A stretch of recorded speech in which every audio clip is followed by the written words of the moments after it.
Hello everyone, my name is Sarafi and I'm happy to meet you all, and today we are going to be doing a Banlist prediction video. Not going to go over too much here. The meta has been pretty stable for the last few weeks. I do think that Konami is going to want to shake things up a little bit after the tournament is over, so I do think that we're going to get a pretty significant Banlist to kind of make up for the fact that the last Banlist was very good. And let's talk about the cards I think are going to get hit, and the decks I think are going to get hit, and move forward. So obviously, Blue Eyes is a big threat. Blue Eyes is constantly winning tournaments. We got first, second, top 4, second, top 8, top 16, top 16, top 32, top 32.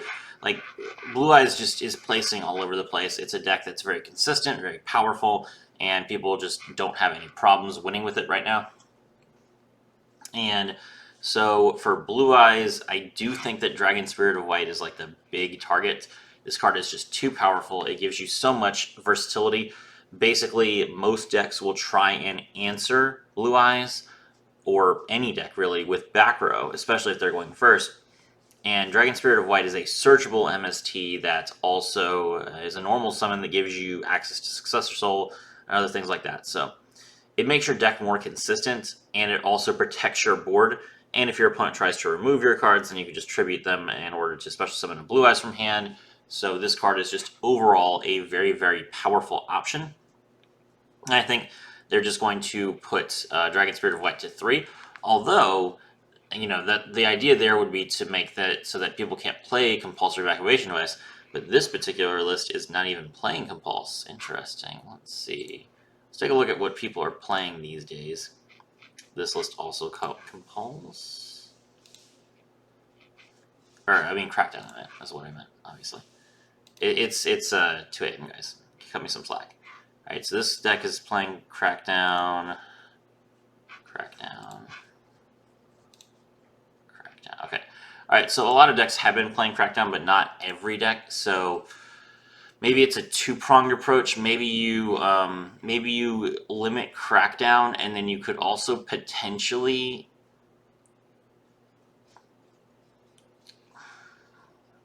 do a limit 1 to try and get Heatwave out of the deck. Heatwave is just disgusting in this deck. They might ban it, to be honest. They might ban it, to be honest, because the way that Heatwave is being played right now is very similar to how Cold Wave was being played when it got banned. And this is just like an unfair application of the skill, to be honest. So, yeah, they might just ban Heatwave outright because there's no real way to balance it. They don't need to give Blue Eyes a limit 1 card. So, yeah. That's obviously the thing most people are excited about. People are sick of Blue Eyes, and I agree. So, Blue Eyes is probably going to get hit, knocked out. If they put Dragon Spirit of White to 3, then the deck becomes less powerful because you can't crack down and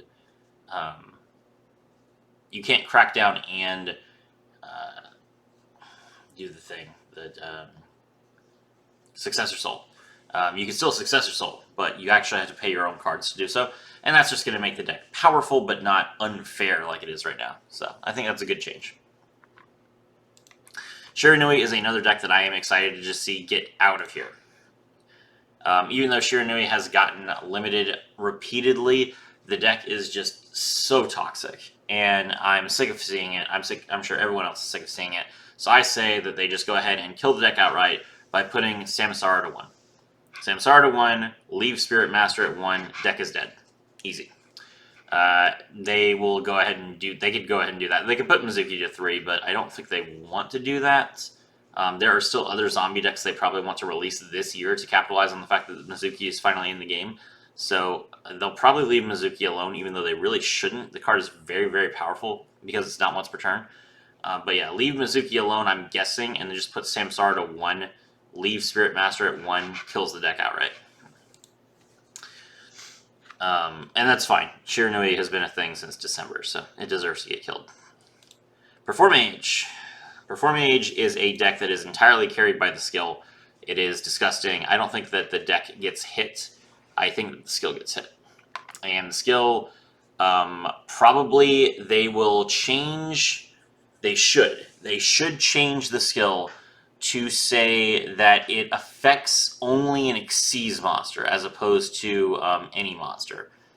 This will still let people clear with just a Performage monster. Like you can make Performage Trapeze Magician and clear the board with Trapeze Magician. That's fair. That's fine. But you should not be able to just like summon a bonus hat tricker and give it a ton of attack points without doing any effort. That's ridiculous. They also will probably, because we are seeing this like repeatedly with the mind controls and the enemy controllers. I know they didn't do this for Bond, but I feel like Performage is just going to stick around if they don't do this. They'll probably change the skill to have the third effect be a monster that you own as opposed to just any monster, and that will change all the toxic nonsense that people are playing in Performage. Performage will still be good, by the way. Even if they make those two changes, Performage will still be good. It just won't be tier 2. Alright, Phantom Knights. Phantom Knights, I don't know. I feel like they didn't intend for Ophion to be used in this way, and yet at the same time, Ophion isn't seeing any play in Elsworms. So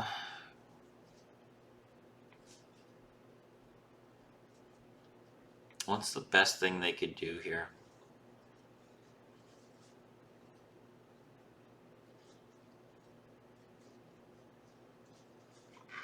I mean, not every list is even running Ophion. This deck list isn't running it. Let's see. Let's take a look at a few others. Yeah, there's the Ophion. Okay, so the tournament decks are definitely playing it. Yeah. It's difficult because you can't really ban Ophion out through skill restrictions because it's a dragon, which it shouldn't be. I don't know why it's a dragon. But because it's a dark dragon, it's kind of hard to like remove that from your pool without affecting all the other cards that you're supposed to be playing.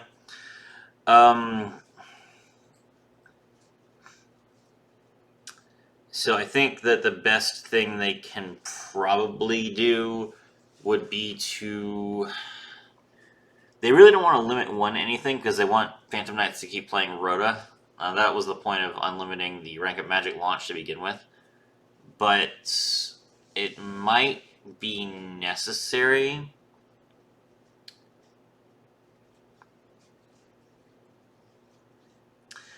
They could put Terminus and Ophion to 3. That'd be interesting. Put Terminus and Ophion to 3. Because Terminus is a card that you can search anyway with Ophion. And then it conflicts with the Torn Scales, but the skill still lets you like mill the Torn Scales. I don't know that that would be effective. That might be what they try to do to start with. I guess they could just... They're not going to ban Ophion because it's a card people paid for.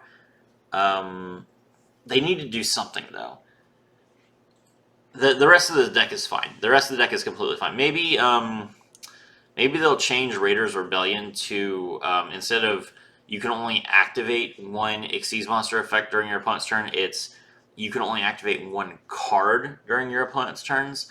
That way, you can't use Terminus and Dark Rebellion, and Dark Requiem.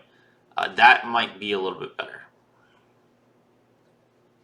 And then, of course, that would obviously mean that the Raiders Unbreakable Mind and the Dark Requiem couldn't be used at the same time. But Phantom Knights is just a ridiculously powerful deck, so you should bring the power level of the deck down a little bit. So yeah, I wouldn't have a problem with them doing that. Let's see. Shaddolls. The skill is disgusting. They don't need to do a single thing to the deck list. The skill just needs to stop. Shout out to Harmac, by the way, for cogging on... Shaddoll Fluffles, very based. This is the Fluffle Guru in our Discord, by the way. Alright, so Shadow Weaving Power, just straight up, this skill just needs to have more restrictions on it because it's too generic for what it does. So, let's see.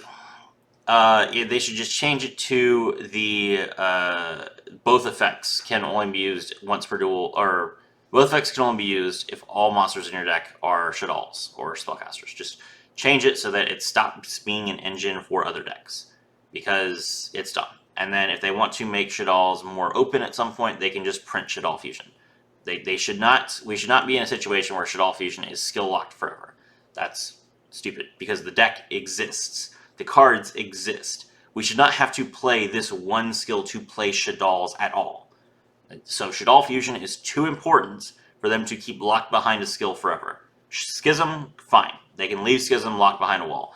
But Shaddoll Fusion needs to be a printed card at some point. So they need to go ahead and lock this skill down to just Shaddolls, and then give us Shaddoll Fusion later so that people can play kind of like this Shaddoll theme, and then you're just better off if you use the skill because you get the bonus cards in the graveyard.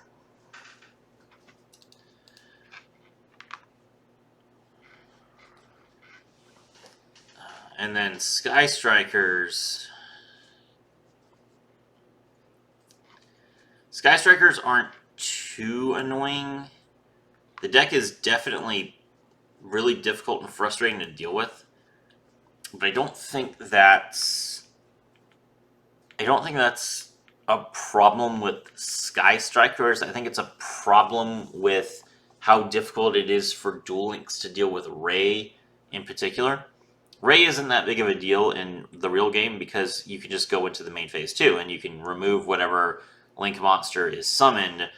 But if they link into kind of during the battle phase and you only have one monster left, it's really actually difficult for you to actually, clear things and get advantage on the board. So Ray, because she can then float again next turn, it's so difficult to actually make progress against a Sky Striker board if you are being controlled.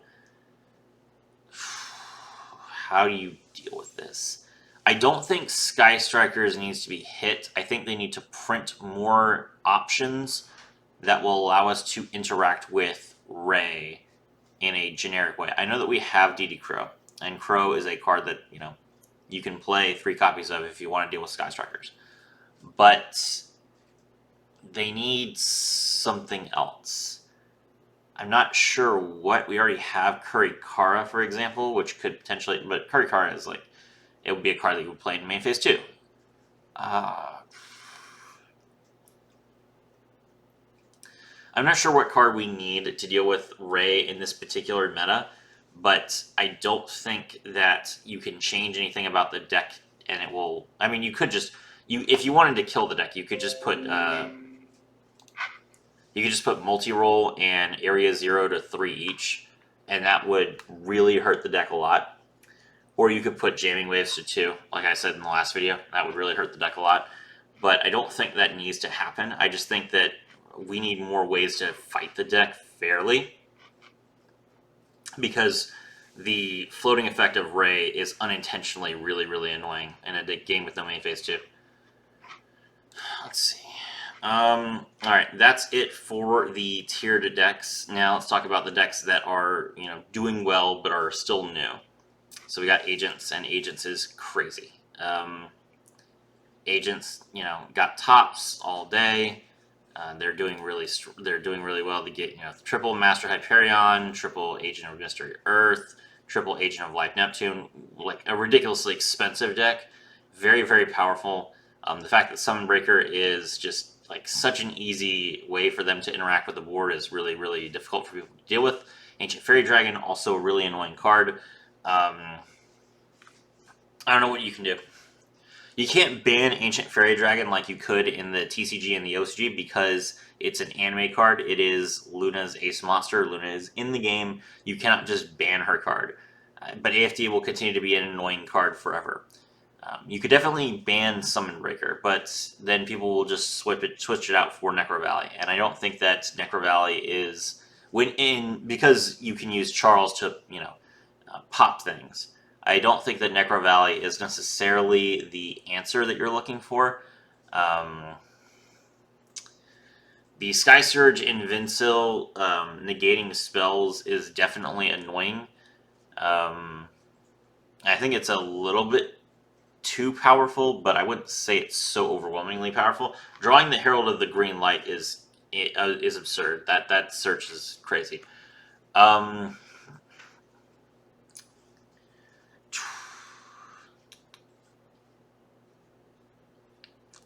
at this point, they might want to just ban Summon Breaker, at least for right now. It's just a card that's really hard for a lot of decks to out at the moment.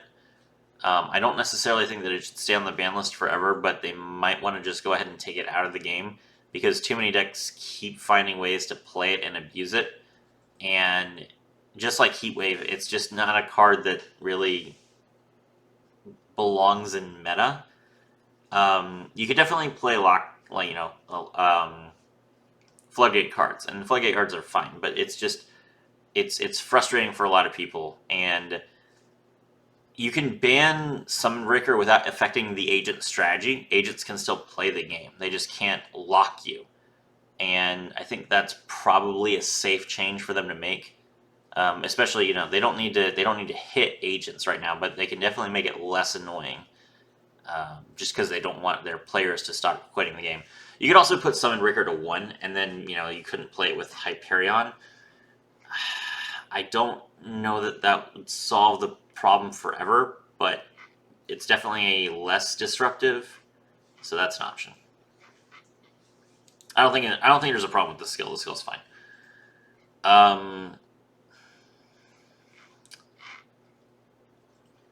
And then as for decks that could get buffed, I feel like we're on the verge of Infernoble Knights being really good.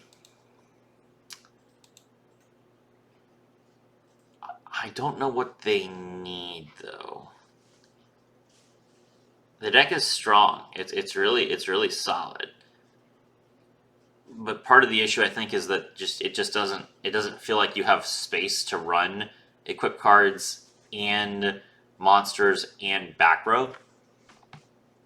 It's possible that they need to reduce the number of cards for Salamander and Phoenix to be used from 10 Fire Warriors to maybe like 7 Fire Warriors.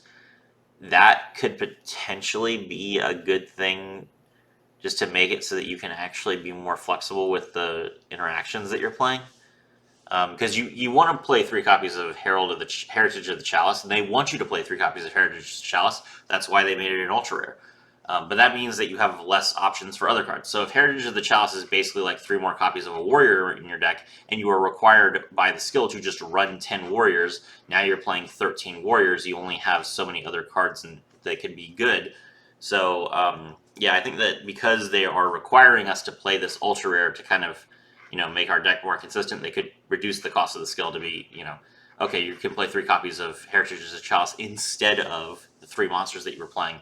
And, now it's 7 and 13, and then that makes it a little bit more easy for people to actually play cards like DD Crow or Compulse or whatever. Because the deck doesn't have any limit 3s, it doesn't need any limit 3s, so you should be able to play limit 3 cards in that situation. And I feel like they could be tiered if they had that option.